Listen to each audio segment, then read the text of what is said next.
Hello TRE 4 के साथियों और क्लास 10th में पढ़ने वाले नन्हे मुन्ने बच्चों, आप सभी का जो है साइंस के एक और वीडियो में स्वागत है। तो आज जो है साइंस का 20 महत्वपूर्ण प्रश्नों का सीरीज लेकर के आए हैं आप लोगों के सामने में, जो आपके एग्ज़ाम के लिए काफ़ी महत्वपूर्ण है और आपके लिए भी काफ़ी महत्वपूर्ण साबित होगा। तो जो भी साथी TRE 4 का एग्ज़ाम देने वाले हैं तो साइंस वाला पोर्शन से भी उनको क्वेश्चन आएगा, तो इनको देख लीजिएगा, बस इतना ही काफ़ी है। ठीक, और बाकी जो क्लास 10th के बच्चे हैं उनके लिए भी साइंस का जो है सेट नंबर 12 है, वो लोग भी देखेंगे और कॉपी कलम साथ में लेकर के अगर बैठे होंगे तो लिख लीजिएगा। जो जो बात हम बोलेंगे उनको लिख लेना है कॉपी में अपना, और उसके अलावा जो जो हम लिखेंगे उसको भी आप लोग नोट कर लीजिएगा कॉपी में। ठीक है साथियों, तो चलते हैं, बढ़ते हैं आगे आज के सेशन का पहला प्रश्न की तरफ। तो काफ़ी मज़ेदार प्रश्न है आज के सेशन का। पहला प्रश्न क्या है कि प्रकाश संश्लेषण का संतुलित समीकरण क्या है। जो प्रकाश संश्लेषण है उसका संतुलित समीकरण क्या है। हम सभी जानते हैं ना कि जो हरे पेड़ पौधे हैं सूर्य प्रकाश की उपस्थिति में, ठीक है, वायुमंडल में से कार्बन डाइऑक्साइड को लेता है। ठीक है, एक देखिए, हमको फिगर बनाना नहीं आता लेकिन प्रयास करते हैं आप लोगों के लिए। जो ये पेड़ है ये क्या है, हमारा पेड़ है। ठीक है, अब इस पेड़ में जो है इधर क्या है, ये सब जड़ सब है। ये क्या है, जड़ है। ठीक है, ये क्या है, जड़ है। ये क्या, देखिए आप, जड़ है। तो देखिए, पेड़ पौधा जो वायुमंडल में ही रहता है, तो जो भी हरा पेड़ पौधा है, देखिए हरा पेड़ पौधा बोलने का मतलब ये नहीं हुआ कि प्रकाश संश्लेषण की क्रिया सिर्फ हरे पेड़ पौधे ही करते, नहीं। ठीक है, कुछ पौधे ऐसे होते हैं जिनमें पत्तियां नहीं होती है, फिर भी प्रकाश संश्लेषण की क्रिया करते हैं वो लोग। प्रकाश संश्लेषण क्रिया करके अपने लिए भोजन तैयार करते हैं। ठीक है, कुछ पौधे होते हैं जिनमें पत्तियां नहीं होती, वो तना के माध्यम से प्रकाश संश्लेषण की क्रिया करते हैं और भोजन तैयार करते हैं। और कुछ पौधे ऐसे होते हैं जिसकी पत्तियां हरी नहीं होती है, पीली होती है, वो भी प्रकाश संश्लेषण की क्रिया करते हैं। ठीक है, ये सब बात को आप लोग ध्यान में रखिएगा। ये जरूरी नहीं है कि सिर्फ हरे पेड़ पौधे ही प्रकाश संश्लेषण का क्रिया कर पाएंगे। ठीक है, कुछ पौधे पीले भी होते हैं, उनकी पत्तियां पीली रंग की भी होती है। सबसे अधिक जो है वो पीली पत्ती वाला जो पौधा होता है ना, सबसे अधिक प्रकाश संश्लेषण वही करता है। ठीक है, और प्रकाश संश्लेषण करने से क्या होता है ना कि प्रकाश संश्लेषण, जब भी पेड़ पौधा प्रकाश संश्लेषण करता है, अपने लिए भोजन तैयार करता है, तो उसके बाद ना ऑक्सीजन गैस रिलीज करता है। ठीक है, जिसको हम लोग सांस के रूप में लेते हैं। मतलब अगर पेड़ पौधे प्रकाश संश्लेषण ना करें ना तो हमको ऑक्सीजन भी नहीं मिलेगा। मतलब सांस के रूप में हमको ऑक्सीजन मिलेगा क्या, नहीं मिलेगा, तो हम लोग जीवित भी नहीं रह पाएंगे। ठीक है, तो इसलिए प्रकाश संश्लेषण की क्रिया जो है ना, प्रकाश संश्लेषण द्वारा पेड़ पौधे जो अपना भोजन बनाते हैं, काफ़ी महत्वपूर्ण है। अगर प्रकाश संश्लेषण नहीं होगा तो ऑक्सीजन रिलीज नहीं करेगा पेड़ पौधा, और ऑक्सीजन रिलीज नहीं करेगा तो हम लोगों को ऑक्सीजन मिलेगा क्या, नहीं मिलेगा। तो देखिए, प्रकाश संश्लेषण ना, ध्यान से देखिएगा आप लोग, ये जो पेड़ पौधे हैं, कुछ पौधे हैं क्या आपको अगर पूछ देगा एग्जाम में, क्या पौधों के तनों के द्वारा प्रकाश संश्लेषण की क्रिया होती है, तो हाँ होती है। कुछ पौधे ऐसा होता है जैसे नागपनी वगैरह का पौधा, उसमें पत्ती सब नहीं होता है। ठीक है, मतलब जो भी मरुस्थलीय पौधे हैं उनमें पत्ती नहीं पाया जाता है, बहुत कम नाम मात्र में मतलब पत्ती होता है उसमें, पत्ता सब। ठीक है, तो वो तना के माध्यम से क्या करता है, प्रकाश संश्लेषण करता है। ठीक है, तो देखिए ये जो पेड़ पौधा है हमारा, वायुमंडल से, देखिए पेड़ पौधा तो वायु के बीच में ही रहता है, वायुमंडल के बीच में ही रहता है, तो वायुमंडल से जो है ना क्या लेता है, वो कार्बन डाइऑक्साइड गैस को लेता है। किसको लेता है, वायुमंडल से CO2 गैस को लेता है। ठीक है, अच्छा, सूर्य प्रकाश तो रहना अनिवार्य है, सूर्य का प्रकाश तो होगा ही, सूर्य प्रकाश होगा तभी प्रकाश संश्लेषण का क्रिया होगा। इस सब बात को भी आप लोग याद रखिएगा, सूर्य प्रकाश तो लेगा ही। ठीक है, सूर्य प्रकाश तो क्या करेगा, लेगा ही। ठीक, हरे पेड़ पौधे या कोई भी सिर्फ पेड़ पौधे, ठीक है, सूर्य प्रकाश की उपस्थिति में वायुमंडल से क्या लेता है भाई, कार्बन डाइऑक्साइड लेता है। तो एक सवाल यही बन जाता है कि प्रकाश संश्लेषण के लिए कौन सा गैस जरूरी है, कौन सी गैस बहुत आवश्यक है, तो कार्बन डाइऑक्साइड गैस जो है ना बहुत आवश्यक है। ठीक है, अच्छा, उसके बाद यहाँ पे जड़ है हमारा, तो जड़ के द्वारा क्या लेता है, जड़ के द्वारा वो लोग लेता है, पेड़ पौधा जो है जड़ के द्वारा जल को लेता है मिट्टी से, और खनिज लवण को लेता है। ठीक है, जल और खनिज लवण को लेकर के क्या करता है कि फ्लोएम के द्वारा, इसमें ना बहुत सारे उत्तक होते हैं, बहुत सारे क्या होते हैं, उत्तक होते हैं। जैसे हमारे शरीर में नस है ना, नस का जाल बिछा हुआ है, तंत्रिका तंत्र बोलते हैं ना उसको, उसमें पेड़ पौधों में भी ना बहुत सारे नस होते हैं। ठीक है, तो जल का जो वहन होता है इसको भी याद रख लीजिए आप लोग, फ्लोएम के द्वारा होता है, ये ऑब्जेक्टिव है। देखिए 20 प्रश्नों का फ्लोएम, 20 प्रश्नों का सीरीज है, लेकिन हम लोग ना 20 प्रश्न में कम से कम 70-80 क्वेश्चन को डील करेंगे। ठीक है, चलिए देखिए, प्रकाश संश्लेषण में क्या होता है कि सूर्य प्रकाश की उपस्थिति में वायुमंडल से कार्बन डाइऑक्साइड को लेकर के, अच्छा, जड़ द्वारा मिट्टी से जल और खनिज लवण को लेकर के, ठीक है, खनिज लवण को लेकर के क्या करता, खनिज लवण को लेकर के, ठीक है, पत्तियों के द्वारा भोजन बनाने का काम होता है। ठीक है, किसके द्वारा, पत्ती के द्वारा। जो पेड़ पौधे में छोटे छोटे पत्ती होता है ना, वो पत्ती के द्वारा क्या होता है कि भोजन तक भेज देता है, और पत्ती क्या करता है कि भोजन बनाने का काम करता है। तो पेड़ पौधा का जो, देखिए, भोजन बनाने का काम होता है ना, जो पेड़ पौधा का जो भोजन होता है उसको बोलते हैं ग्लूकोज, हम लोग क्या बोलते हैं। तो पेड़ पौधा का जो भोजन है वो क्या है, ग्लूकोज बनता है। क्या बनता है, ग्लूकोज बनता है। आप लोग देख लीजिए किसी भी अभिक्रिया में ग्लूकोज है ऊपर वाला अभिक्रिया में भी है। अच्छा, उसके बाद ग्लूकोज इधर इसमें भी नहीं है, इसमें भी नहीं है, ऊपर वाला में भी है, नीचे वाला में भी है। उसके बाद हम क्या बोले थे कि प्रकाश संश्लेषण का क्रिया अगर होगा तो उसके बाद ऑक्सीजन गैस निकलेगा। क्या? ऑक्सीजन गैस ऊपर वाला में है, ए नंबर में है ऑक्सीजन, क्या नहीं है? तो ये गलत हो गया। तो कौन सा ऑप्शन हमारा सही हो जाएगा? ये। ठीक है, ऑप्शन नंबर बी जो होगा हमारा क्या होगा? करेक्ट होगा। ठीक है, तो प्रकाश संश्लेषण अभिक्रिया से बहुत सब सवाल पूछेगा आपको। ठीक है, एक सवाल तो ये पूछेगा क्या प्रकाश संश्लेषण की क्रिया मतलब बिना सूरज के रात में होगा क्या? नहीं होगा। प्रकाश संश्लेषण की क्रिया पेड़ पौधे सिर्फ दिन में करते हैं और सूर्य प्रकाश की उपस्थिति में करते हैं। ठीक है, एक सवाल ये हुआ। अच्छा, दूसरा सवाल पूछ देगा प्रकाश संश्लेषण की क्रिया के लिए कौन सा गैस आवश्यक है? तो कार्बन डाइऑक्साइड का होना बहुत जरूरी है। ठीक है, वायुमंडल से कार्बन डाइऑक्साइड को लेता है। ठीक है, अच्छा, एक सवाल ये पूछ देगा कि प्रकाश संश्लेषण की क्रिया के दौरान जड़ जो है जल से क्या क्या मिट्टी से क्या क्या लेता है? तो एक लेता है जल और एक लेता है कि आपका खनिज लवण। ठीक है, दो चीज़ हो गया। अच्छा, उसके बाद एक सवाल और बनता है कि प्रकाश संश्लेषण की क्रिया के लिए आवश्यक कच्ची सामग्री क्या क्या है? तो यही सब कच्चा कच्चा सामग्री है, याद रखिएगा। प्रकाश संश्लेषण की क्रिया के लिए आवश्यक कच्ची सामग्री क्या है भाई? कार्बन डाइऑक्साइड है, जल है, खनिज लवण है, ये सब कच्ची सामग्री है, इसको याद रखिएगा। ठीक है, अच्छा, उसके बाद एक बात ये भी पूछ देता है कि प्रकाश संश्लेषण की क्रिया के दौरान जो गैस मुक्त होता है वो गैस क्या है? तो वो गैस क्या है हमारा? ऑक्सीजन है। ठीक है, ऑक्सीजन है। अच्छा, एक सवाल ये भी पूछ देता है कि प्रकाश संश्लेषण की क्रिया के दौरान जो मुख्य उत्पाद बनता है वो क्या है? तो मुख्य उत्पाद जो बनता है वो हमारा क्या है? लिख लीजिए इस बात को। ठीक है, मुख्य उत्पाद क्या बनता है एक बार बताते हैं। देखिए, ये जो है आपका, ये आपका है मुख्य उत्पाद। ये क्या है आपका? मेन प्रोडक्ट है। ये ग्लूकोज जो है आपका क्या है? प्रकाश संश्लेषण की क्रिया के दौरान बनने वाला मुख्य उत्पाद है ये क्या है आपका? मुख्य उत्पाद, याद रखिएगा, मुख्य उत्पाद है ये, मेन प्रोडक्ट है ये, मुख्य उत्पाद। ठीक है, अच्छा, उसके बाद ऑक्सीजन जो है इसको बोलते हैं बाई प्रोडक्ट, उपोत्पाद बोलते हैं। क्या बोलते हैं इसको? उपोत्पाद, याद रखिएगा, बाई प्रोडक्ट। ठीक है, दो सवाल देखिए, 5-7 सवाल इससे रिलेटेड आया। एक सवाल अब क्या पूछेगा आपको कि प्रकाश संश्लेषण की क्रिया के दौरान बनने वाले मुख्य उत्पाद को क्या कहते हैं? तो ग्लूकोज कहते हैं। इसका फॉर्मूला क्या है? देख लीजिए, C6H12 और O6। ठीक है, अच्छा, प्रकाश संश्लेषण की क्रिया के दौरान कौन सा गैस मुक्त होता है भाई? कौन सा गैस निकलता है? तो ऑक्सीजन गैस निकलता है। कौन सा गैस का आवश्यकता होता है प्रकाश संश्लेषण क्रिया करने के लिए? तो कार्बन डाइऑक्साइड गैस का आवश्यकता होता है। ठीक है, अच्छा, जो ऑक्सीजन गैस मुक्त होता है, निकलता है, उस ऑक्सीजन गैस को क्या कहते हैं? तो उस ऑक्सीजन गैस को क्या बोलते हैं? उपोत्पाद बोलते हैं। याद रखिएगा, आपको पूछ देगा प्रकाश संश्लेषण की क्रिया के दौरान बनने वाले उपोत्पाद को क्या कहते हैं? तो क्या है उपोत्पाद भाई?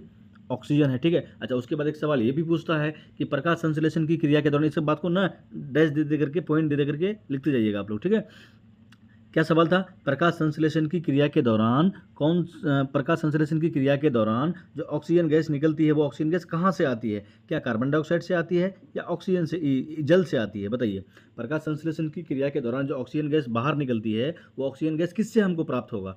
कार्बन डाइऑक्साइड से प्राप्त होगा या जल से? तो याद रखिएगा, ये ऑक्सीजन गैस जो है ना जल से प्राप्त होगा हमको। किससे प्राप्त होगा? जल से प्राप्त होगा। देखिए, एक ही सवाल में 10 क्वेश्चन लगभग हम लोग डील किए। ठीक है साथियों, पहला क्वेश्चन क्या डील किया एक बार फिर हम बता देते हैं। पहला क्वेश्चन, प्रकाश संश्लेषण की क्रिया के दौरान किस गैस की आवश्यकता होती है? तो कार्बन डाइऑक्साइड गैस की आवश्यकता होती है। कार्बन डाइऑक्साइड गैस कहाँ से मिलता है? वायुमंडल से मिलता है। क्या प्रकाश, दूसरा सवाल, क्या प्रकाश संश्लेषण की क्रिया रात में होगी? नहीं होगी। क्यों? क्योंकि प्रकाश संश्लेषण की क्रिया करने के लिए सूर्य प्रकाश का होना अनिवार्य है। ठीक है, अच्छा, अगला सवाल, क्या प्रकाश संश्लेषण की क्रिया के लिए जो बोलते हैं जल और खनिज लवण आवश्यक है? तो हाँ, आवश्यक है। तो कहाँ से मिलता है? ये जड़ द्वारा मिट्टी से मिलता है। ठीक हमको। अच्छा, उसके बाद एक सवाल और था कि प्रकाश संश्लेषण की क्रिया के लिए आवश्यक कच्ची सामग्री क्या क्या है? तो क्या क्या कच्ची सामग्री है? कार्बन डाइऑक्साइड है, जल है और खनिज लवण है। ठीक है, अच्छा, एक सवाल और था यहाँ पे कि प्रकाश संश्लेषण की क्रिया के दौरान जो मुख्य उत्पाद बनता है वो क्या होता है भाई? मुख्य उत्पाद ग्लूकोज बनता है। अच्छा, एक सवाल और था, प्रकाश संश्लेषण की क्रिया के दौरान कौन सा गैस मुक्त होती है, कौन सा गैस बाहर निकलती है? ऑक्सीजन, जिसको हम लोग सांस के रूप में लेते हैं। ठीक है, अच्छा, एक सवाल और बना कि ऑक्सीजन को क्या कहते हैं? तो भाई उपोत्पाद बोलते हैं। अच्छा, एक सवाल और बनता है यहाँ पर कि प्रकाश संश्लेषण की क्रिया के दौरान जो ऑक्सीजन मुक्त होती है, अच्छा, वो ऑक्सीजन किससे हमको प्राप्त होती है? क्या कार्बन डाइऑक्साइड से प्राप्त होती है या जल से प्राप्त होती है? तो किससे प्राप्त होती है भाई? जल से प्राप्त होती है। ठीक है, अच्छा, एक सवाल और बना कि प्रकाश संश्लेषण की क्रिया के दौरान जो भोजन बनाने का काम करता है, पेड़ पौधा का कौन सा अंग है जो भोजन बनाने का काम करता है? तो पत्ती, जो पत्ती है, लीफ है, वो भोजन बनाने का काम करती है। इसलिए पत्तियों को ना क्या कहा जाता है? पत्तियों को कहा जाता है क्या बोलते हैं उसको? फूड बैंक बोलते हैं। ठीक है, रसोई घर, क्या बोलते हैं?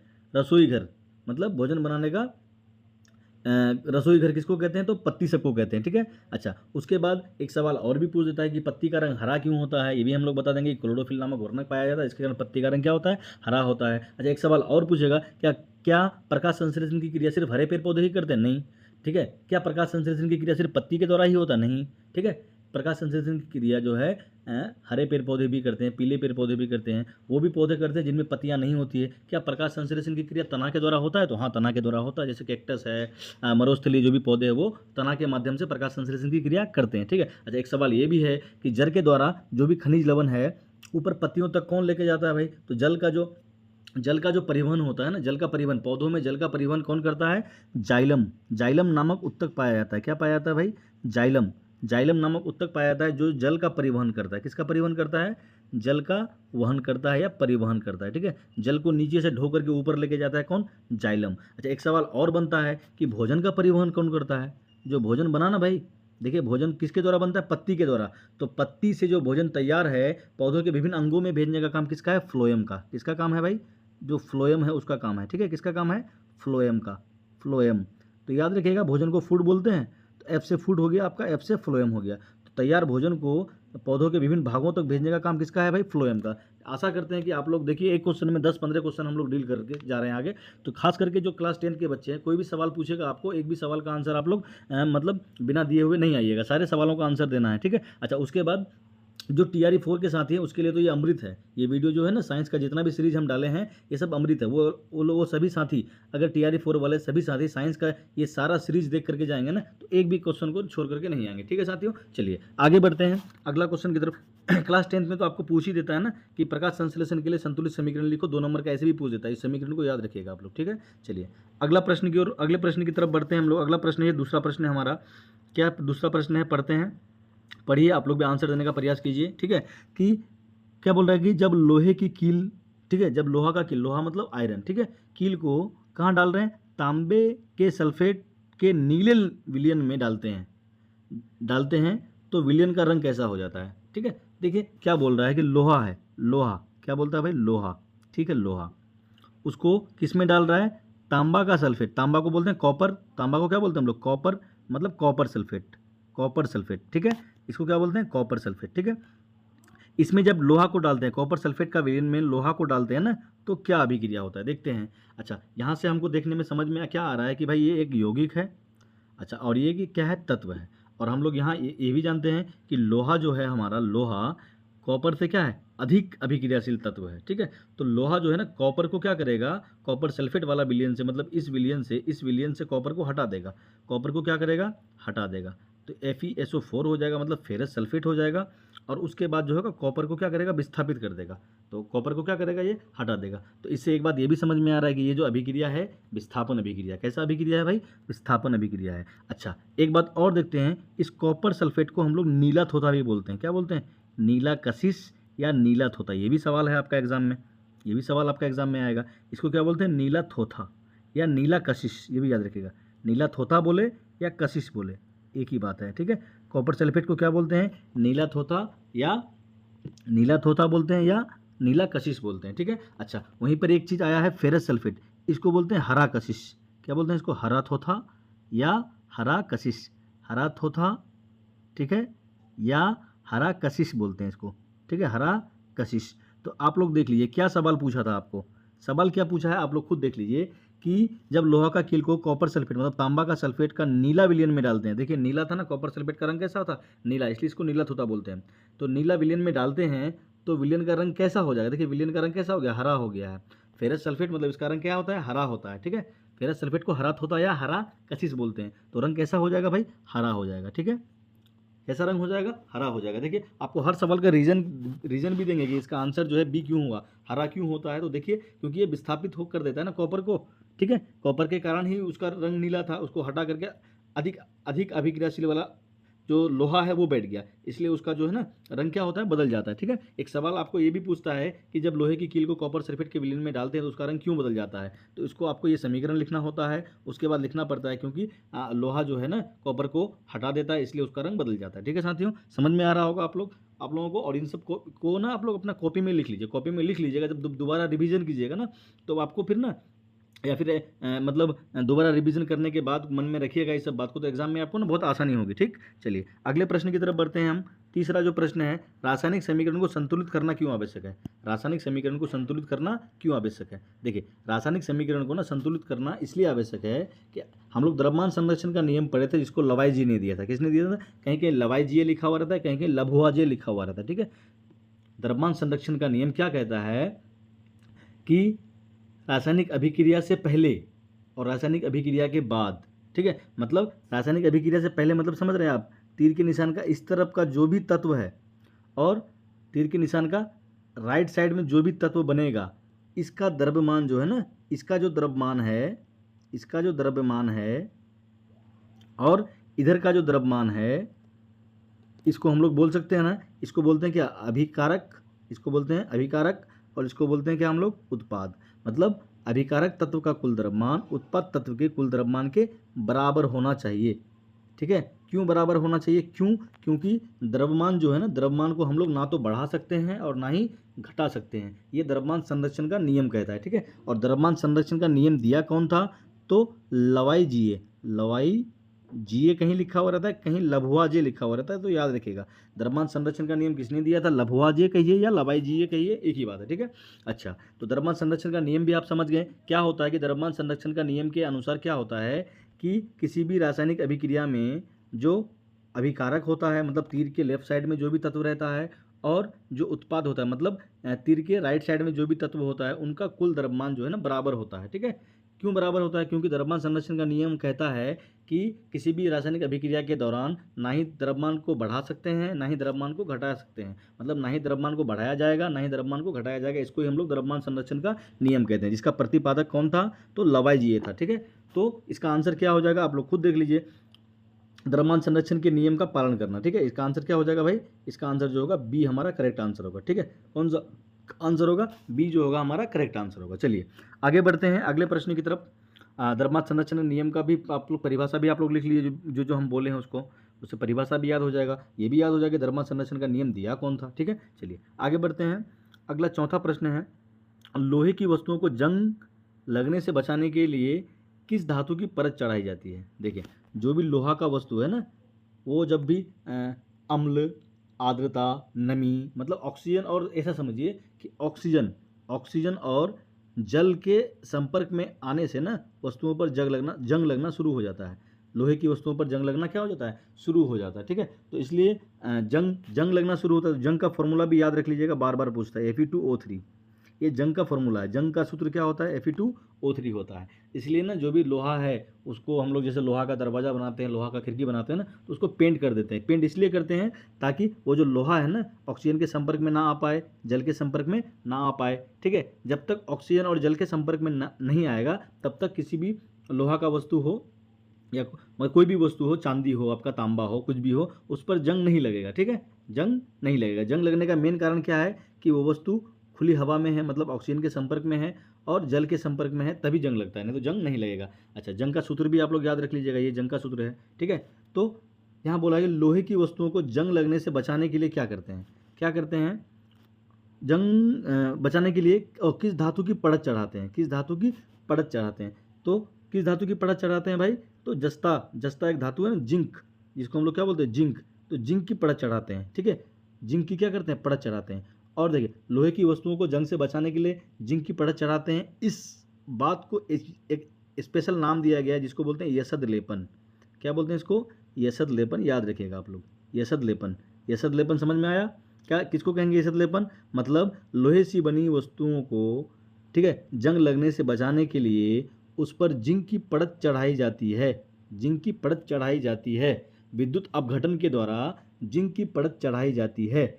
इसी घटना को या इसी प्रक्रिया को यसद लेपन कहा जाता है। लिख लिए आप लोग, यसद लेपन किसको कहते हैं? एक बार फिर बोलते हैं, लोहे की वस्तुओं को जंग लगने से बचाने के लिए विद्युत अपघटन की क्रिया के द्वारा लोहे की वस्तुओं पर जिंक की पतली परत चढ़ाई जाती है।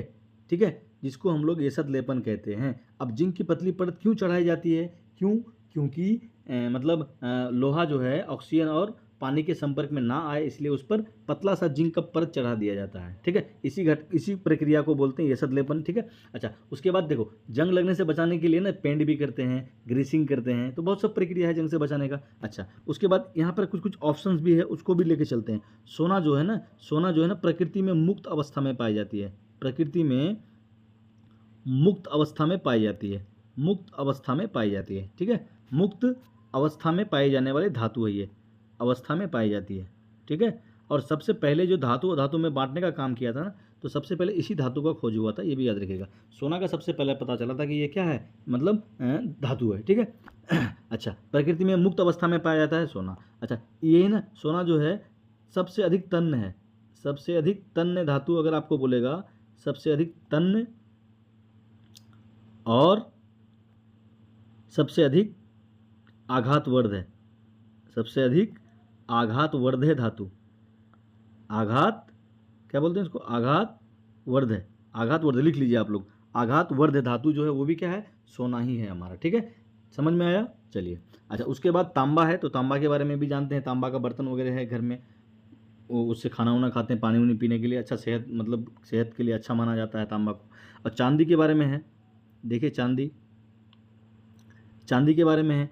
चांदी जो है आपका क्या होता है कि उष्मा ठीक है, हीट और विद्युत धारा, उष्मा और विद्युत धारा का सबसे अच्छा चालक, धारा का सबसे अच्छा चालक होता है ये। ठीक है, आपको बोल देगा कि उष्मा का सबसे अच्छा चालक कौन है, तो चांदी है, सबसे अच्छा चालक है ये, सबसे अच्छा चालक, याद रखिएगा सबसे अच्छा चालक है। ठीक है साथियों, याद रखिएगा चालक है। तो आपको पूछ देगा कि उष्मा का सबसे अच्छा चालक कौन है, तो चांदी। विद्युत धारा का कौन है, तो चांदी। ठीक है साथियों, चलिए आगे बढ़ते हैं। अगला प्रश्न को देखते हैं, कितना नंबर का प्रश्न है, 5 नंबर प्रश्न है। 20 प्रश्न ज़्यादा प्रश्न नहीं है, लेकिन 20 प्रश्न है तो हम लोग सोचते हैं कि सोचिए कि 20 प्रश्न तो है, लेकिन हम लोग लगभग 80 से 100 क्वेश्चन के बीच डील करते हुए चलेंगे। 20 प्रश्नों को मतलब 80 प्रश्न, 20 प्रश्न के साथ साथ हम लोग 80 प्रश्नों को हल करते हुए चलेंगे। अब देखिए मिश्र धातु वाला बात आ गया। ठीक है, अब सबसे पहली बात तो यही आता है भाई कि मिश्र धातु किसको कहते हैं, सबसे सिंपल बात। तो देखिए मिश्र धातु याद रखिएगा, मिश्र धातु लिख लीजिए, उसके बाद डैश दे दीजिए।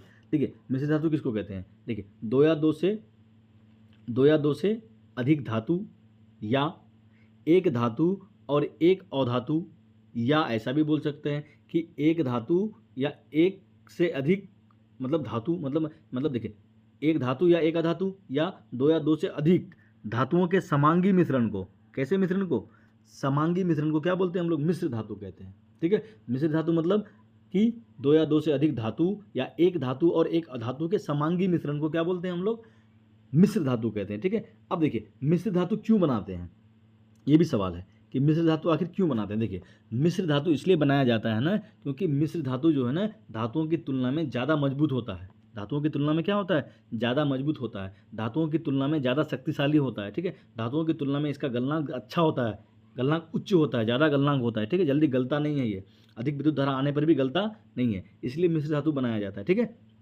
अच्छा उसके बाद देखिए कि आपको बोला है कि पीतल जो है किसका मिश्र धातु है, क्या बोला है कि पीतल जो है किसका मिश्र धातु है। तो देखिए आपको ना मिश्र धातु वाला आज झमेला ही खत्म कर देते हैं। ठीक है, मिश्र धातु वाला जो भी झमेला है उसको खत्म कर देते हैं। कॉपी कलम निकाल लीजिए आप लोग और लिखना शुरू कीजिए। आज मिश्र धातु का काम ही तमाम, आज के बाद मिश्र धातु वाला कोई भी सवाल आएगा तो तुरंत हम लोग चुटकी में हल कर देंगे। ठीक है, तो मिश्र धातु वाला काम ही खत्म कर देते हैं, ट्रिक के साथ पढ़ लेते हैं आज। ठीक, देखिए सबसे पहला क्या है हमको, या पीतल, सबसे पहले क्या है, पीतल।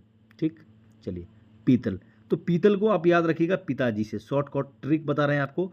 पीतल को किससे याद रखिएगा भाई, पिताजी से याद रखिएगा, इस तरह से।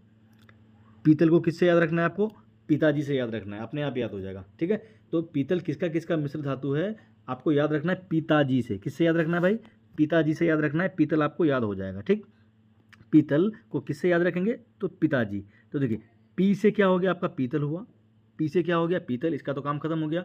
अब है आपका ताजी, ताजी, ता से क्या हो गया, तांबा, जिसको हम लोग क्या बोलते हैं भाई, ता से क्या हो गया आपका, तांबा, जिसको हम लोग क्या बोलते हैं भाई, कॉपर, जिसको क्या बोलते हैं हम लोग, कॉपर बोलते हैं ना। अच्छा जी, ता से क्या हो गया, तांबा, जिसको हम लोग क्या बोलते हैं, कॉपर।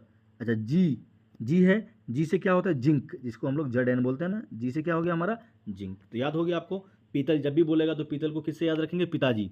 तो पी से हो जाएगा पिताजी वाला, पी, पी से क्या हो जाएगा, पीतल, और ता से क्या हो गया, तांबा प्लस जिंक, ता से तांबा और जी से जिंक, याद हो गया आपको, पीतल का याद हो गया। चलिए अच्छा, उसके बाद नेक्स्ट अगला एक है जर्मन सिल्वर। एक क्या है आपका, German silver, German silver, German silver.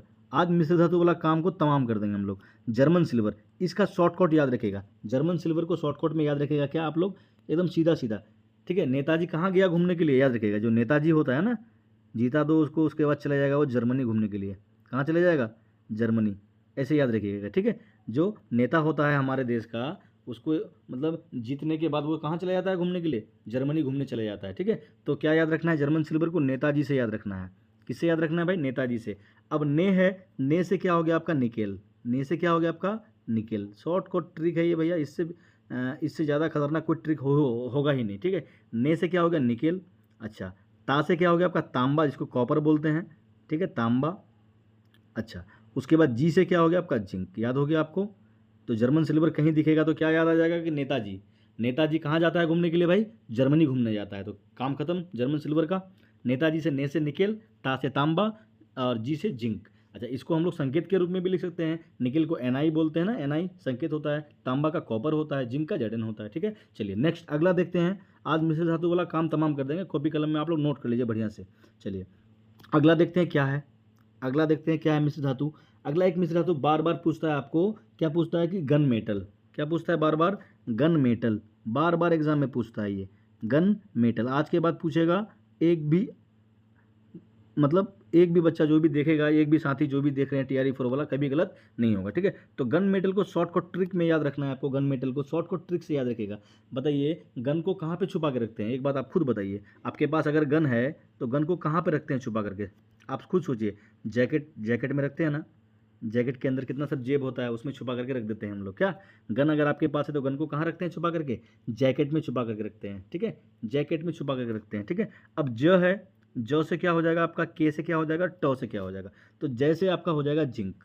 ज से क्या हो जाएगा आपका, ज से क्या हो जाएगा हमारा, जिंक हो जाएगा, ज से जिंक, जिसको जर्डन भी लिख सकते हैं। के से क्या हो जाएगा आपका, कॉपर, ठीक है, के से, क से कॉपर ना, तो के है, याद रखिएगा। क आ गया तो समझ जाइएगा कि कॉपर होगा, ठीक है, के से तो कुछ होता नहीं है, कॉपर। अच्छा, उसके बाद ट है, ट से आपका क्या याद रखना है, ट से क्या होता है, टीन होता है, SN, ट से क्या होता है भाई, टीन होता है। काम खत्म, गन मेटल वाला किस्सा खत्म। आज के बाद कोई भी पूछेगा जवाब दे दीजिएगा तुरंत। गन को कहाँ छुपा के रखते हैं, जैकेट में। कहाँ छुपा के रखते हैं, जैकेट में। तो ज से जिंक, के से कॉपर, क से कॉपर होता है ना, ऐसे याद रखना, ट से टीन, बस काम खत्म। चलिए गन मेटल वाला किस्सा खत्म, ठीक। चलिए आज के बाद आएगा, आज के बाद नहीं बताएंगे हम, ठीक है। इसी तरह से आप लोग कॉपी में लिख लीजिएगा, ठीक है। चलिए अगला है, बार बार एक और पूछता है आपको, देखते हैं अगला क्या है।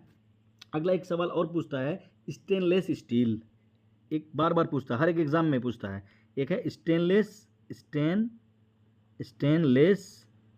स्टेनलेस स्टील, स्टेनलेस स्टील, आप देखे होंगे स्टेनलेस स्टील, ठीक है।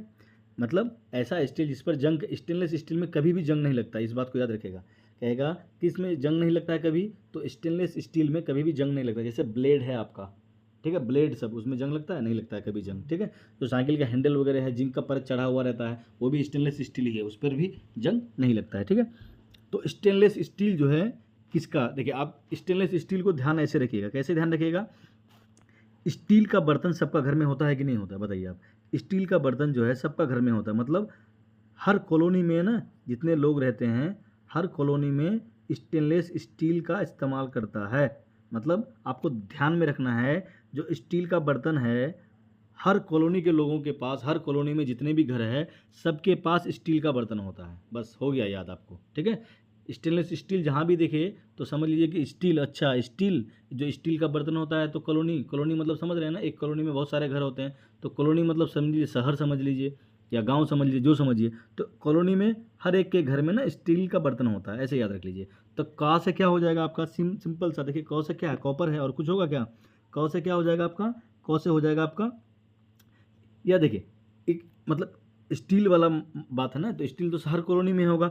अब यहाँ पे देखिए कॉलोनी, ठीक है, ये थोड़ा सा क को आपको अलग समझना होगा, ठीक है।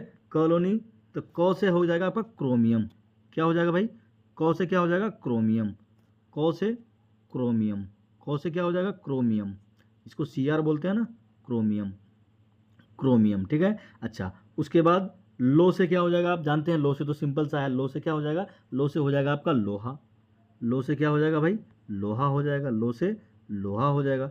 और नी से तो सिंपल निकल हो जाएगा बस। ठीक, कोई दिक्कत, ठीक, चलिए हो गया याद आपको।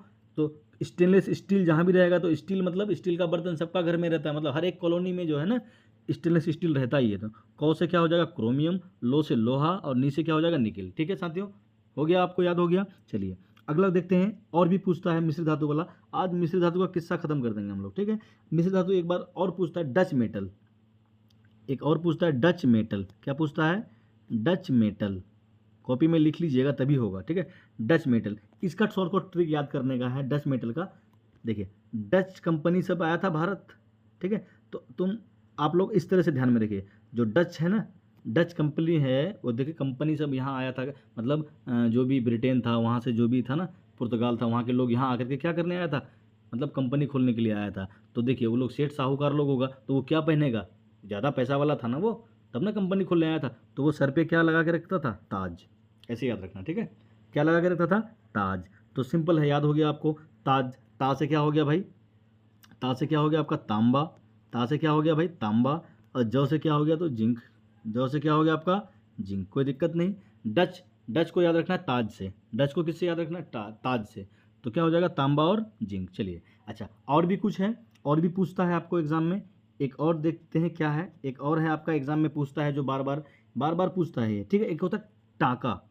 क्या होता है भाई, टाका, क्या होता है, टाका, टाका कहो, या इसको फ्यूज कहो, जो विद्युत फ्यूज होता है ना, फ्यूज कहो, या इसको आप सोल्डर कहो।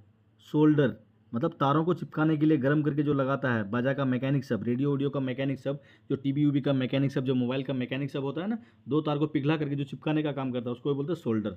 ठीक है, इसको याद रखेगा आप लोग शॉर्टकट में लेटा। ठीक है, लेटा, क्या याद रखेगा भाई, लेटा। अब बताइए टाका किसको पड़ता है, टाका किसी को अगर देना हो, टाका मतलब याद रखिए कि इंजेक्शन हो या सिलाई उलाई करना हो।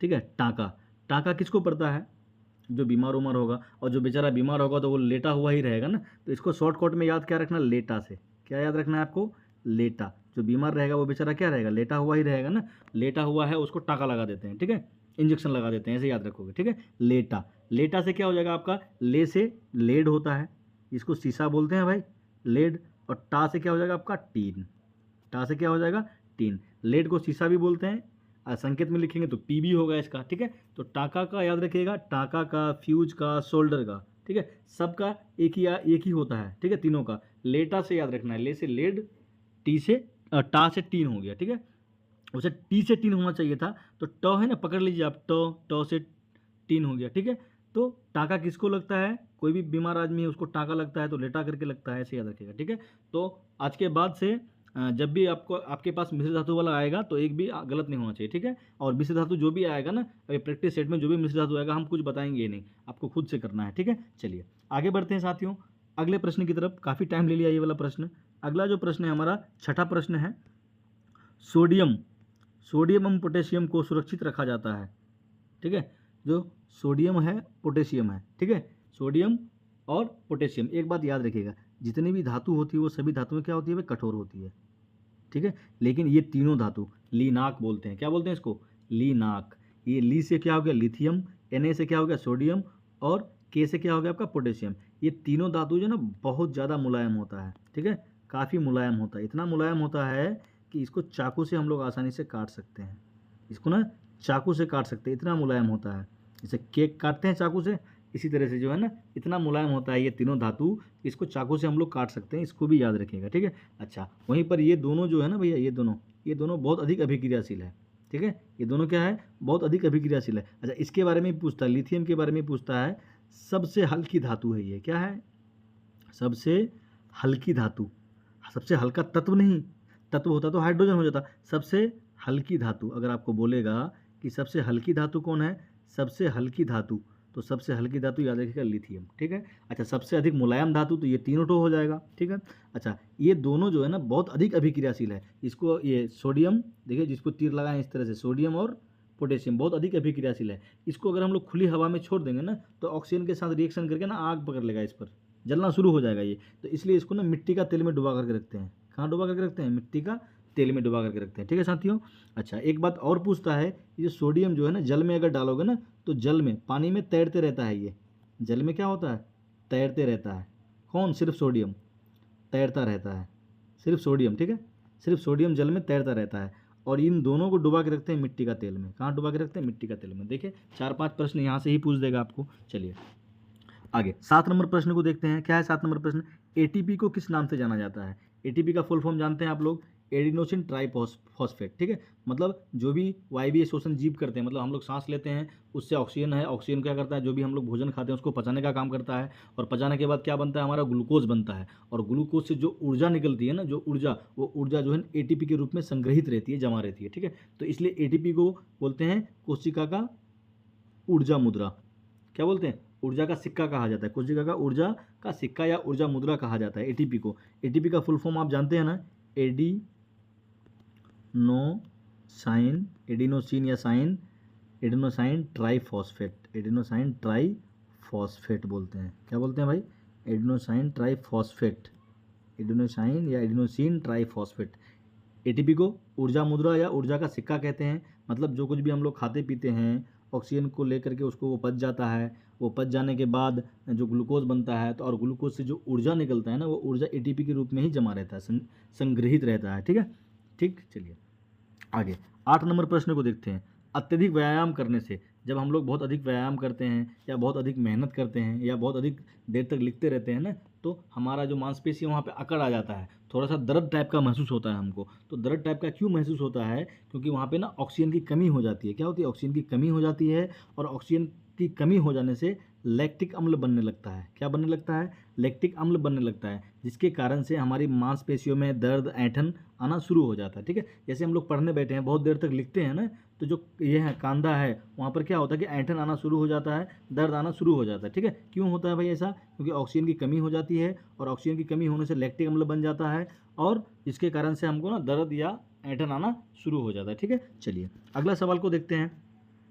9 नंबर प्रश्न है, कीटों में श्वसन अंग क्या है? यहाँ देखिए, कीटों में श्वसन अंग क्या है? जो कीट है, ठीक है, कीट में आ गया मच्छर वगैरह, जो है कीट पूछे आपको कीट बोले या मच्छर बोले, याद रखिएगा, कीट बोले या मच्छर बोले। ठीक, कीट बोले या मच्छर।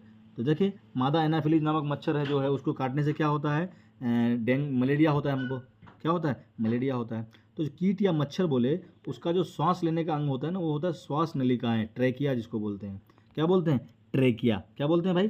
ट्रेकिया। क्या बोलते हैं? ट्रेकिया। ठीक है, मतलब देखिए कुछ कुछ हम आपको लिखाते हैं, याद रखिएगा आप लोग, याद रखिए, आप लोग लिखा देते हैं आपको। ठीक है, जैसे मनुष्य आपको पूछ देगा, तो जानते हैं हम लोग जो सांस लेते हैं, मनुष्य बोलेगा या आपको कुत्ता बोल देगा।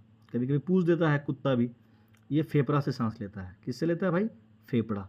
मनुष्य बोले या कुत्ता बोले, उसका श्वसन अंग क्या है? फेफड़ा है, याद रखिएगा। अच्छा, कीट बोले या मच्छर बोले, उसका श्वास नलिका या श्वासनाल या उसको ट्रेकिया बोलते हैं, याद रखिएगा। जैसे केंचुआ बोल दे आपको, क्या बोल दे? केंचुआ। केंचुआ कह देगा आपको, केंचुआ। केंचुआ का सांस लेने का अंग त्वचा से, जो उसका स्किन है ना, उससे ही सांस ले लेता है ये, त्वचा। ठीक है, केंचुआ या त्वचा। और ये जो केंचुआ है, जोंक है, याद रखिए, केंचुआ, जोंक, घोंघा, टेपवर्म, ये सब जो है ना उभयलिंगी है। उभयलिंगी मतलब क्या होता है, समझ रहे हैं आप? मतलब ना तो ये पुरुष है ना ही स्त्री है। ठीक है, मतलब इसको क्या बोलते हैं? उभयलिंगी बोलते हैं। न्यूटर वाला, न्यूटर जेंडर पढ़े होंगे ना आप, वही उभयलिंगी बोलते हैं। किसको किसको? केंचुआ को। ठीक है, जोंक जो सर पे जुआ हुआ होता है, उसके बाद घोंघा को, और उसके बाद जो फीता कृमि होता है, जो हमारे पेट में फीता कृमि जो होता है, वो उसको, वो सब क्या है? उभयलिंगी जंतु है। ठीक है, अच्छा, उसके बाद और भी पूछता है, जो जलीय जीव है, जलीय जीव में क्या हो जाएगा? जलीय जीव में मछली। जलीय जीव में क्या होता है? मछली ना, स्पेशली मछली है, और भी बहुत सब जलीय जीव है। ये सांस लेता है गिल्स से। किससे सांस लेता है? अपना गिल्स, जिसको गलफरा बोलते हैं। गिल्स कहो या गलफरा कहो। ठीक है, अच्छा, उसके बाद एक और है आपका, एक है आपका मेढक। बार बार एग्जाम में पूछता है यही, इसके अलावा कोई भी नहीं पूछता है। ठीक है, एक है मेढक। तो मेढक जो है ना, दोनों चीज़ से सांस लेता है। अब मेढक को ही ना बोलते हैं उभयचर प्राणी, क्योंकि ये जल में भी रहता है और मिट्टी में भी रहता है। तो ये जो है ना, जल में रहता है तब सांस लेता है फेफड़ा से, और जब मिट्टी में रहता है तब सांस लेता है त्वचा से। याद रखिएगा, क्या है? त्वचा और फेफड़ा, त्वचा और फेफड़ा दोनों से सांस लेता है ये। ठीक, मेढक, ठीक, याद रखिएगा। इससे बाहर का आपको एक नहीं पूछेगा, ये जितना हम लिखा दिए है ना यही पूछेगा आपको एग्जाम में। पूछ देगा केंचुआ का श्वसन अंग क्या है, तो केंचुआ त्वचा से सांस लेता है, ठीक है। पूछ देगा जलीय जीव जो मछली है क्या है, मेढक का श्वसन अंग क्या है, ठीक है। कीटों का, कीट में आ गया मच्छर आपका, उसका श्वसन अंग क्या है, ठीक है। तो ट्रैकिया इंग्लिश में बोलते हैं, हिंदी में बोलते हैं श्वास नाल या श्वास नलिका है, ठीक है साथियों। चलिए आगे अगला प्रश्न को देखते हैं। 10 नंबर प्रश्न है, 10 प्रश्न और है, ठीक है। 10 प्रश्नों को देखते हैं, क्योंकि देखिए हम लोग को प्रश्नों से मतलब नहीं कि कितना प्रश्न हम लोग करते हैं डेली, हमको इससे मतलब कि कितना नॉलेज हम ले रहे हैं, ठीक है। चलिए तो अगला एक सवाल है नेफ्रॉन, नेफ्रॉन, ठीक है, किसका संरचनात्मक वो क्रियात्मक इकाई है, ठीक है। नेफ्रॉन, देखिए नेफ्रॉन जो है ना, जो वृक्क है, किडनी है, ठीक है, वृक्क किडनी का जो संरचनात्मक और क्रियात्मक इकाई है उसको बोलते हैं नेफ्रॉन। क्या बोलते हैं, एक वृक्क में जो है ना 10 लाख नेफ्रॉन होता है। कितना नेफ्रॉन होता है, 10 लाख नेफ्रॉन होता है भैया एक ठो वृक्क में। और नेफ्रॉन जो है, जो वृक्क है, जानते हैं ना उसका काम क्या है, उसका काम है रक्त को छानने का काम करता है। यही ये जो वृक्क है ना, वृक्क में होता है नेफ्रॉन, जो क्या करता है, रक्त को छानने का काम करता है, अपशिष्ट पदार्थों को बाहर निकालने का काम करता है। अच्छा, बीपी जो हमारा ब्लड प्रेशर है उसको नियंत्रित करने का भी काम करता है।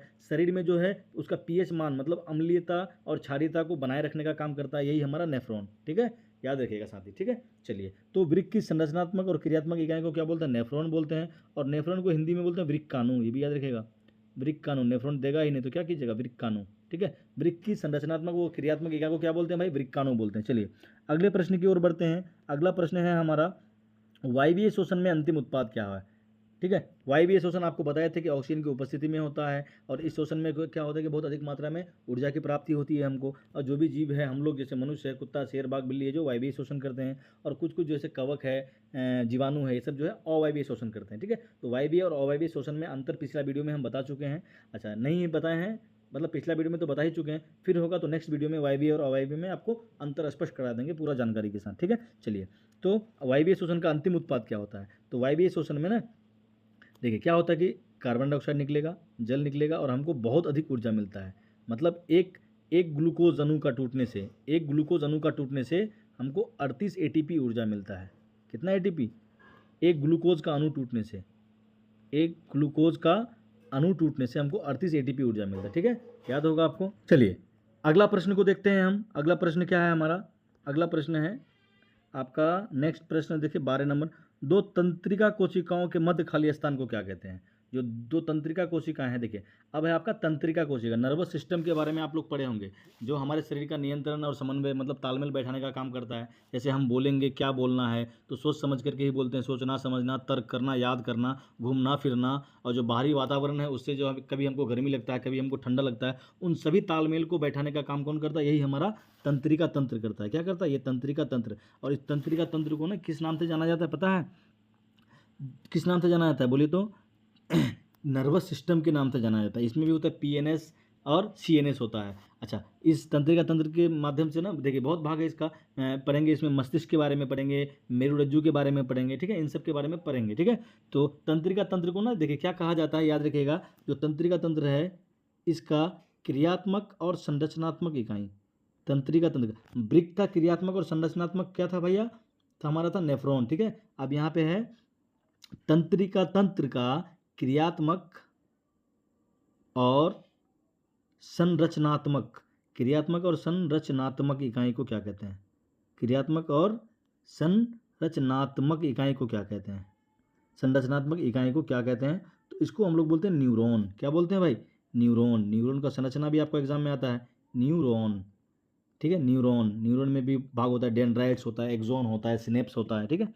क्रियात्मक, तंत्रिका तंत्र का क्रियात्मक और संरचनात्मक इकाई को क्या कहते हैं, न्यूरॉन कहते हैं। यानी कि तंत्रिका तंत्र का मूल इकाई को क्या कहते हैं, न्यूरॉन कहते हैं। ये तंत्रिका तंत्र का ना हमारे शरीर में जाल बिछा हुआ है, जाल, ठीक है, जहाँ से सूचनाएं जो है ना, यहाँ से वहाँ, वहाँ से यहाँ, पैर में चोट लगता है तो मस्तिष्क तक सूचना चला जाता है, किसके कारण, ये तंत्रिका तंत्र के कारण ही होता है। अच्छा, कुछ कुछ जो है ऐच्छिक क्रियाएं और कुछ कुछ होता है अनैच्छिक क्रियाएं, इन सब का कंट्रोल जो है तंत्रिका तंत्र के द्वारा ही होता है, ठीक है। चलिए आगे बढ़ते हैं। तो इसका इस सवाल का क्या आंसर होगा, दो तंत्रिका कोशिकाओं के मध्य खाली स्थान को क्या कहते हैं, तो उसको बोलते हैं सिनेप्स। क्या बोलते हैं, स्नेप्स बोलते हैं। क्या बोलते हैं, स्नेप्स, ठीक है। चलिए आगे बढ़ते हैं 13 नंबर प्रश्न में, समतल दर्पण में बने प्रतिबिंब की क्या क्या विशेषता है, इसको याद रखना आप लोग, ठीक है।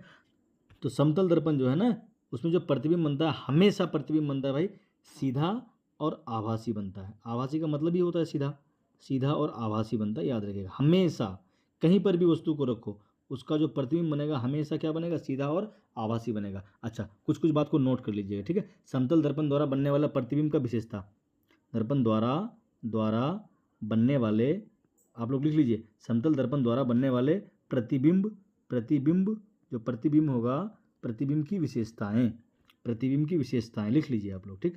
प्रतिबिंब की विशेषताएं, इसको लिख लीजिए आप लोग, ठीक है। विशेषताएं देखिए, डैश दे दीजिए, पहला विशेषता लिखिए, दूसरा 3 4 5 ऐसे करके नंबर दे दीजिए। तो पहला विशेषता क्या होगा, समतल दर्पण में जो वस्तु का आकार होता है, जितना बड़ा वस्तु रहेगा उतना ही प्रतिबिंब का आकार होगा, मतलब बराबर होगा प्रतिबिंब का आकार, वस्तु का आकार बराबर प्रतिबिंब का आकार, ठीक है, ये लिख लीजिए। अच्छा, दूसरा लिख लीजिए भाई, वस्तु दूरी बराबर प्रतिबिंब दूरी, मतलब दर्पण से जितना दूर वस्तु रहेगा प्रतिबिंब भी उतना दूर बनेगा। अच्छा, तीसरा लिख लीजिए, पार्श्विक विस्थापन होता है। पार्श्विक विस्थापन मतलब हम अगर लेफ्ट हैंड को उठा खड़ा करेंगे ना, दिखाएंगे लेफ्ट हैंड को, ठीक, तो वो हमको दर्पण में दिखेगा राइट हैंड, मतलब साइड जो होता है इन्वर्स होता है, ऑपोजिट दिखाता है, ठीक है। अगर हम अपना लेफ्ट कान को पकड़ते हैं ना, तो दर्पण में देखेंगे तो वहाँ लगेगा कि हमको राइट कान को पकड़े हैं हम लोग, ठीक है। तो पार्श्विक विस्थापन होता है। अच्छा, उसके बाद चौथा नंबर दे दीजिए, अगर हम कोई अवतल दर्पण है, उसके सामने में दौड़ते हुए आ रहे हैं और हमारा स्पीड जो है ना, मान लो कि स्पीड हमारा है, कुछ स्पीड है, मान लीजिए कि 50 मीटर की स्पीड से, हम 50 मीटर पर सेकंड की स्पीड से दौड़ते हुए आ रहे हैं, तो जो दर्पण होगा वहाँ पर जो हम दिखेंगे ना, तो दुगुना स्पीड से दिखेंगे। हम देखिए दर्पण के सामने कितना स्पीड से दौड़ते आ रहे थे, 50 मीटर पर सेकंड के हिसाब से, और जो दर्पण में हम देखेंगे ना तो दुगुना स्पीड से, मतलब 100 मीटर पर सेकंड के हिसाब से देखेंगे, ठीक है। मतलब इसमें क्या होता है कि वस्तु का चाल बराबर 2 गुना, लिखिए वस्तु का चाल बराबर दीजिए, उसके बाद 2 गुना प्रतिबिंब का चाल लिख दीजिए, हो गया, ठीक है। अच्छा, उसके बाद एक और भी आई है, 5 नंबर करके लिखिए कि समतल दर्पण द्वारा बनने वाले प्रतिबिंब को कभी भी पर्दे पर उतारा नहीं जा सकता है, ठीक। अच्छा, 6 नंबर देखिए, लिखिए 6 नंबर देखिए क्या लिखिएगा कि समतल दर्पण का जो फोकस दूरी होता है वो अनंत पर होता है, ठीक है। समतल दर्पण का फोकस दूरी कहाँ पर होता है, अनंत पर होता है, ठीक है। समझ रहे होंगे आप लोग, लिख भी रहे होंगे, ठीक है। चलिए आगे बढ़ते हैं 14 नंबर प्रश्न में, रेलवे सिग्नल में लाल रंग का प्रयोग क्यों किया जाता है, ठीक है।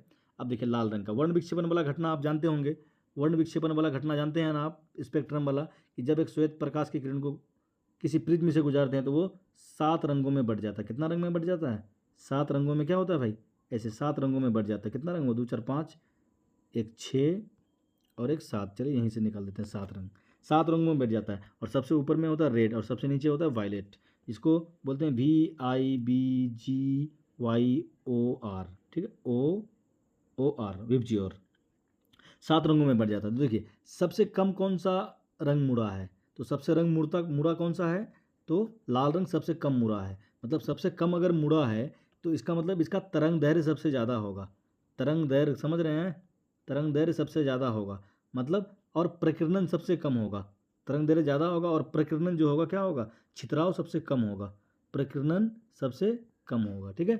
तो देखिए जो कम मुड़ेगा तरंग दैर्घ्य उसका क्या होगा, ज़्यादा, तरंग दैर्घ्य उसका क्या होगा, ज़्यादा। अच्छा, जो ज़्यादा मुड़ेगा, देखिए ये बैगनी वाला सबसे ज़्यादा मुड़ा है, तो इसका जो तरंग दैर्घ्य होगा वो क्या हो जाएगा, कम, याद रखिएगा, ठीक है। अच्छा, ठीक। अच्छा, तरंग दैर्घ्य अगर ज़्यादा है तो परिकीर्णन भी क्या होगा, कम, तो इसका परिकीर्णन क्या हो जाएगा भाई, परिकीर्णन क्या होगा इसका बताइए आप, इसका परिकीर्णन भी क्या हो जाएगा, कम, ज़्यादा मुड़ा है तो कम परिकीर्णन, ठीक। तो रेलवे सिग्नल में क्यों इस्तेमाल करते हैं, क्योंकि तरंग दैर्घ्य इसका अधिक होता है और इसका छितराव भी बहुत कम होता है, इसलिए इसका इस्तेमाल रेलवे, देखिए यहाँ पे ऑप्शन बी में है, देखिए आप, तरंग दैर्घ्य क्या होता है, सबसे अधिक होता है, और छितराव जिसके कारण से इसका नहीं होता है, नहीं के बराबर होता है, इसलिए ना, जैसे मान लो रात में देखना हो, कुहासे वाले दिन में, कुहासा का टाइम जो होता है, ठंडी का टाइम, उसमें भी कुहासा में हमको 10 मीटर दूर नहीं दिखता है, लेकिन जो लाल रंग जो है ना दूर से ही दिखाई देने लगता है, क्योंकि इसका तरंग दैर्घ्य क्या होता है, अधिक होता है, और अधिक तरंग दैर्घ्य होने के कारण ये छितराता नहीं है, ठीक है, ये सीधे जाता है, ठीक। चलिए, तो समझ में आया रेलवे सिग्नल में क्यों प्रयोग करते हैं लाल रंग का। अच्छा, श्वेत प्रकाश का अपने अब ये भी वर्णों में विभाजन को क्या कहते हैं, देखिए अभी ऊपर एक ये थे, जो सफ़ेद रंग का प्रकाश होता है उसको जब किसी प्रिज्म से गुजारेंगे ना तो 7 रंगों में बढ़ जाता है, ठीक है। कितना रंगों में बढ़ जाता है, इस घटना को बोलते हैं वर्ण विक्षेपण, क्या बोलते हैं, वर्ण विक्षेपण। और ये जो वर्ण विक्षेपण वाला स्पेक्ट्रम प्राप्त किया था सबसे पहले किसने प्राप्त किया, सर आइजैक न्यूटन ने प्राप्त किया था, इसको भी याद रखिएगा आप लोग। चलिए 16 नंबर प्रश्न को देखते हैं। 16 नंबर प्रश्न क्या है कि यदि 10 कूलम आवेश, कितना है 10 कूलम आवेश, ठीक है, 2 सेकंड में चालक से गुजर गया, मतलब ये तार है कोई, ठीक है, इसमें कितना आवेश भाई, तो Q जो है आपका 10 है, आवेश को Q से सूचित करते हैं, ठीक है, 10 कूलम है, अच्छा, समय को टी को हम लोग सूचित करते हैं सेकंड से, तो 2 सेकंड है। और हमको बोल रहा है कितना धारा गुजरेगी, धारा, धारा मतलब आई, तो आई बराबर क्या होता है क्यू बाई टी, आप पढ़े होंगे आई बराबर क्या होता है क्यू बाई टी। 10 बटे कितना हो जाएगा हमारा 2, काट देंगे 5 एम्पियर हो जाएगा, कितना हो जाएगा 5 एम्पियर, कितना हो जाएगा भाई 5 एम्पियर। किस ऑप्शन में, ऑप्शन नंबर बी में हमारा, तो बी ऑप्शन क्या होगा हमारा, क्या होगा करेक्ट होगा। चलिए 17 नंबर प्रश्न, 2-3 प्रश्न और है। चलिए चुंबक के बारे में है। चुंबक के बारे में हम जानते हैं कि उसमें 2 ध्रुव होता है, एक उत्तर ध्रुव और एक दक्षिण ध्रुव। चुंबक में जो उत्तर ध्रुव होता है वास्तव में पृथ्वी का वो दक्षिण ध्रुव होता है, ठीक है, याद रखिएगा। मतलब चुंबक में अगर कोई उत्तर ध्रुव है तो वास्तव में वो पृथ्वी का दक्षिण, चुंबक में अगर दक्षिण है तो पृथ्वी का वो क्या हो जाएगा उत्तर, ठीक है, याद रखिएगा। चुंबकीय क्षेत्र रेखाएं एक दूसरे को प्रतिच्छेद क्यों नहीं करती है, ये देखिए ये बात बोला है कि मान लो ये एक चुंबक है, ये क्या है भाई एक चुंबक, ठीक, ये नॉर्थ है और ये क्या है साउथ है, ठीक, तो उत्तर से निकलती है दक्षिण में जाती है, ऐसे ही उत्तर से निकलती है दक्षिण में जाती है, ठीक है, इस तरह से, इस तरह से ये चुंबक है, ये क्या है हमारा चुंबक। यही बोला है कि ये रेखा, ये रेखा, ये रेखा, ये रेखा कभी भी एक दूसरे को नहीं काटता है। बताइए क्यों काटेगा, क्योंकि चुंबक जो है 2 दिशा को बताता है, एक बताता है उत्तर, एक बताता है दक्षिण। अगर दोनों एक दूसरे को काट देगा तो 4 दिशा हो जाएगा ना। अगर दोनों एक चुंबक ये एक चुंबक ये ऐसे दोनों को काट दिया तो 4 दिशा हो गया, उत्तर दक्षिण फिर से उत्तर दक्षिण। तो बताइए एक चुंबक जो है 4 दिशाओं को बताएगा कभी, क्या नहीं ना। तो इसलिए क्योंकि एक बिंदु पर चुंबकीय क्षेत्र केवल एक ही दिशा को दिखा सकती है, मतलब एक बिंदु पर चुंबकीय क्षेत्र एक दिशा को दिखाता है। मतलब अगर यहाँ है ये चुंबक है तो ये एक बिंदु है यहाँ है, ये एक दिशा को दिखाएगा, ठीक है, इसलिए, ठीक है। तो आंसर क्या हो जाएगा हमारा बी जो होगा करेक्ट आंसर होगा। चलिए अगला सवाल को देखते हैं। 18 नंबर सवाल, हमारे घरों में किस प्रकार की धारा पहुंचती है। देखिए हमारे जो घर है ना उसमें किस प्रकार की धारा पहुंचती है, तो हमारे घर में प्रत्यावर्ती धारा पहुंचती है। कैसी धारा पहुंचती है, प्रत्यावर्ती धारा, जिसको बोलते हैं एसी। और इस धारा का जो देखिए प्रत्यावर्ती धारा किसको कहते हैं, एक बात समझ लीजिए। प्रत्यावर्ती धारा देखिए, प्रत्यावर्ती धारा को आप लोग अच्छा से समझ लीजिए। मान लीजिए प्रत्यावर्ती धारा देखिए ये 0 से शुरू हुआ, ये क्या है 0, यहाँ से शुरू हुआ ना, ये इस तरह से चलेगा ऐसे। मतलब हर सेकंड जो है ना इसका दिशा और मान क्या होता है बदलते रहता है। मतलब हर सेकंड इसका दिशा और मान बदलते रहता है। मतलब एक सेकंड में ना ये जो है ना 50 बार अपना दिशा बदलता है। कितना बार, 50 बार बदलता है। इसलिए प्रत्यावर्ती धारा का जो आवृत्ति होता है इसको 50 हर्ट्ज बोलते हैं। आवृत्ति कितना होता है 50 होता है। 50 का मतलब समझ रहे हैं आप कि मतलब ये जो है ना हर सेकेंड 50 बार अपना दिशा को बदलता है, मान को और दिशा को 50 बार बदलता है, ठीक है। इसको बोलते हैं एसी धारा, ठीक है। अच्छा एक होता है डीसी धारा, क्या होता है भाई, अच्छा एक होता है डीसी। और ये देखिए यही जो हमारे घर में जो एसी धारा पहुंचता है ना, अल्टरनेटिंग करंट, उसका आवृत्ति होता है 50 हर्ट्ज, ठीक है। अच्छा ये एक सेकंड में 50 बार अपना दिशा को बदलता है। और वहीं पे एक करंट होता है आपका डीसी, क्या होता है भाई डीसी, ये ना अगर यहाँ से शुरू होगा चलना तो सीधे चले जाएगा, ये दिशा कभी भी नहीं बदलता है। तो इसलिए मतलब जो डीसी धारा है इसकी आवृत्ति शून्य होती है। आवृत्ति क्या होती है, ये भी याद रखिएगा, आवृत्ति शून्य होती है, याद रखिएगा, ठीक है। चलिए एसी और डीसी में आपको अंतर, ठीक है, नेक्स्ट वीडियो में एसी और डीसी में अंतर करेंगे क्योंकि वीडियो आज का जो काफ़ी लंबा हो गया है, ठीक है। चलिए अगला 19, लघुपतन के समय क्या होता है, आपको बताए थे हम लघुपतन का मतलब क्या होता है। लघुपतन का मतलब होता है कि जब कोई 2 तार और दोनों तार का कवर हट गया है और गलती से दोनों तार आपस में नंगा हो गया और चिपक गया। मतलब 2 तार है, एक काला तार एक लाल तार होता है ना, तो उसका जो कवर है हट गया है और गलती से दोनों तार चिपक गया है एक दूसरे से। तो चिपक जाने से क्या होता है ना कि प्रतिरोध शून्य हो जाता है। देखिए लघुपतन के समय ना प्रतिरोध क्या हो जाता है, रेजिस्टेंस क्या हो जाता है शून्य, और धारा जो आई है इसका मान बहुत ज़्यादा बढ़ जाता है, याद रखिएगा। प्रतिरोध हो जाता है, देखिए लघुपतन के समय प्रतिरोध पर क्या असर पड़ेगा, तो प्रतिरोध शून्य होगा, और धारा पर क्या असर पड़ेगा, धारा का मान बहुत अधिक बढ़ जाएगा, ठीक है। तो क्या आंसर होगा, बी आंसर होगा, ठीक है साथियों। चलिए आज के सेशन का अंतिम प्रश्न है, कौन सा लेंस निकट दृष्टि दोष, निकट मतलब नजदीक का चीज दिखेगा दूर का चीज नहीं दिखेगा। तो बताइए किसका है निकट दृष्टि दोष में किसका इस्तेमाल करते हैं। अच्छा देखिए एक बात और याद रख लीजिए आप लोग, ऐसे ही सीधा सीधा पूछ देता है। उत्तल लेंस को ना अभिसारी लेंस भी कहते हैं, अभिसारी लेंस, अभिसारी, उत्तल लेंस को अभिसारी कहते हैं। अच्छा अवतल को अपसारी कहते हैं। अवतल को क्या कहते हैं भाई, अवतल लेंस को बोलते हैं अपसारी लेंस, अवतल लेंस को बोलते हैं अपसारी लेंस, ठीक है, याद रखिएगा। तो निकट दृष्टि दोष का इलाज करने के लिए अपसारी लेंस का